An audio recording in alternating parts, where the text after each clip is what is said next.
Marjorie Taylor Greene is doing the only thing that Marjorie Taylor Greene is good for, causing trouble and accusing people of vicious lies because she is useless and believes in crazy conspiracy theories. The latest has to do with her confronting Representative Alexandria Ocasio-Cortez and accusing her of being a terrorist sympathizer.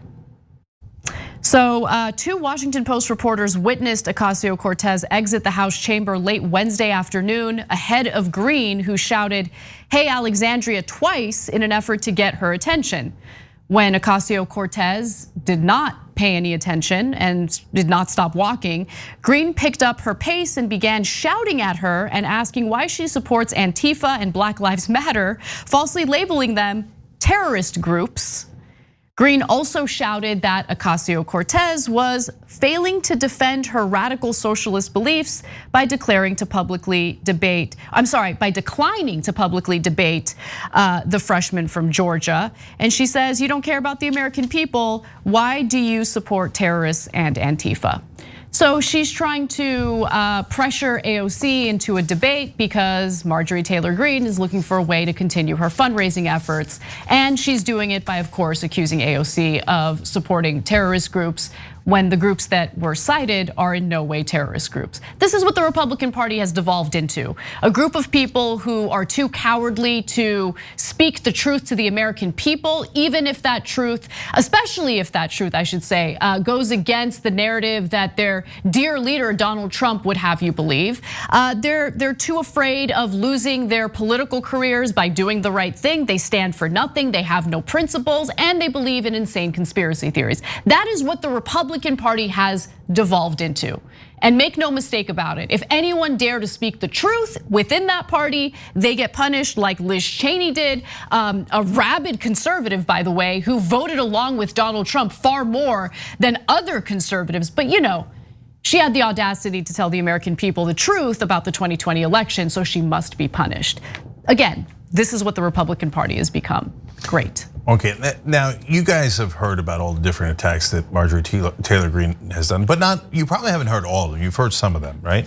So I had not heard that she had said about black people that they are, quote, held slaves to the Democratic Party. Because Marjorie Taylor Greene, noted expert on African Americans. I don't know that a single one voted for her, and all she does is call their leaders terrorists. But she knows that the Democrats are keeping them as slaves, in her words, okay? And then she said about Ilhan Omar and Rashida Tlaib, two Muslim American congresswomen, that they represented, quote, an Islamic invasion into our government offices. Now she defended, by the way, of course, the rioters on January 6th. They broke down the door, they attacked cops, they broke down windows, they chanted about executing people on their way in. They were not invaders. Real quick, Cenk, real quick. If I could recall, it was Marjorie Taylor Greene who was first in line to defend and support an accused sexual predator like Matt Gaetz. That was Marjorie Taylor Greene, right? Matt Gaetz, who is accused of spending money to get a minor across state lines so he can have sex with her. That's the accusation. Marjorie Taylor Greene came out and supported him, defended him, right? Oh, okay. So just wanted to make sure we got the facts out there. So while this clown is accusing others of all sorts of horrific things, in reality, she's the one who supports the very horrific things that she claims to be against. Continue. Now, I don't want Jewish Americans to feel left out because she's attacking Muslims so vociferously. By the way, Islamic invasion of our government offices. So I guess just by the fact that Rashida Tlaib and Ilhan Omar are Muslim, they're invading America. They got elected. They got elected in our democracy. She's such a bigot, it's unbelievable. Now, but again, I don't want the Jewish Americans to feel left out, because remember, she also has an anti-Semitic conspiracy theory about George Soros and a conspiracy theory that there are Jewish space lasers that start the forest fires. Obviously, yeah. Okay, so it's class act. Now, but nonetheless, I am merciful. I'm a kind progressive, and so Marjorie Taylor Greene says about AOC, she's a chicken. She doesn't want to debate. She said these members are cowards. They need to defend their legislation to the people. That's pathetic. So here comes my kindness. Marjorie Taylor Greene, I'll be your huckleberry. You want to debate? I started the Just Democrats. Okay, that's the group that's got all the people that you mentioned. Tlaib, Omar, AOC, etc. Okay? I assume that if you don't debate me, that you're a coward and pathetic. That's your language, that's your words. And that's your idea, such as it is. If the two brain cells you have ever meet inside your head, that would substitute for an idea. So I will eviscerate you in a debate on any topic. It doesn't really matter. We could talk about the Islamic invasion of government if you like. My family is Muslim. That's my background. And so I'm sure you'll win the debate easily. You just come in and say, he's Muslim. We hate them bigotries, awesome. It's so easy. Come on, let's debate, let's see what happens.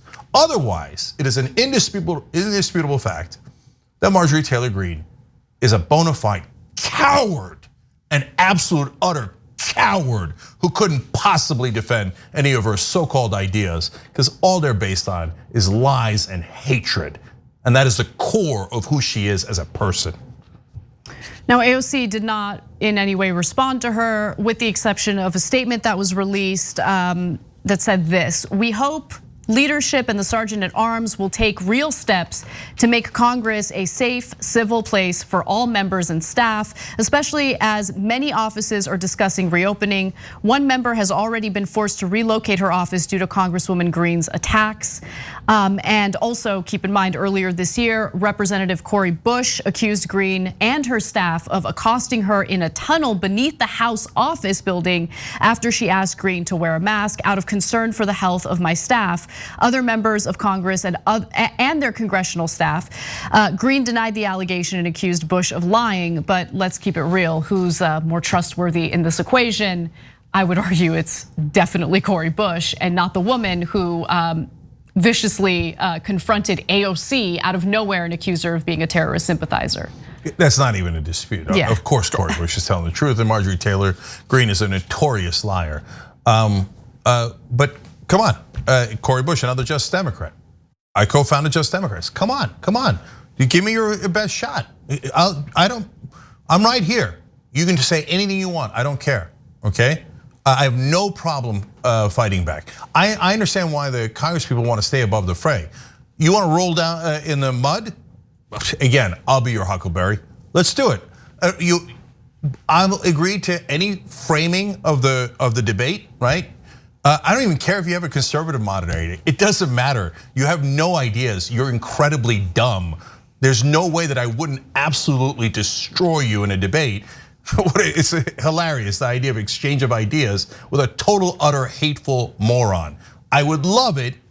Come on, step up. Otherwise, coward, coward, coward. Yeah, look, I mean, there is legitimate critique toward AOC. So let me just say that and get that out of the way. But it's big business at this point. There's like a whole cottage industry around attacking AOC, whether you're supposedly on the left and you think that AOC single-handedly has denied you healthcare, or if you're a right-wing lunatic like Marjorie Taylor Greene who's looking to fundraise off of attacking AOC. She's got a big name, she gets a lot of attention, and whenever you see the critique, ask yourselves, is this legitimate critique that's backed up by reason, logic, evidence, receipts, whatever it is you want to call it, or is this an effort for people to ride on her coattails and fundraise and increase their viewership? Yeah, I said it. Thanks for watching The Young Turks, really appreciate it. Another way to show support is through YouTube memberships. You'll get to interact with us more. There's live chat emojis, badges. You've got emojis of me, Anna, John, JR, so those are super fun. But you also get playback of our exclusive member-only shows and specials right after they air. So all of that, all you gotta do is click that join button right underneath the video. Thank you.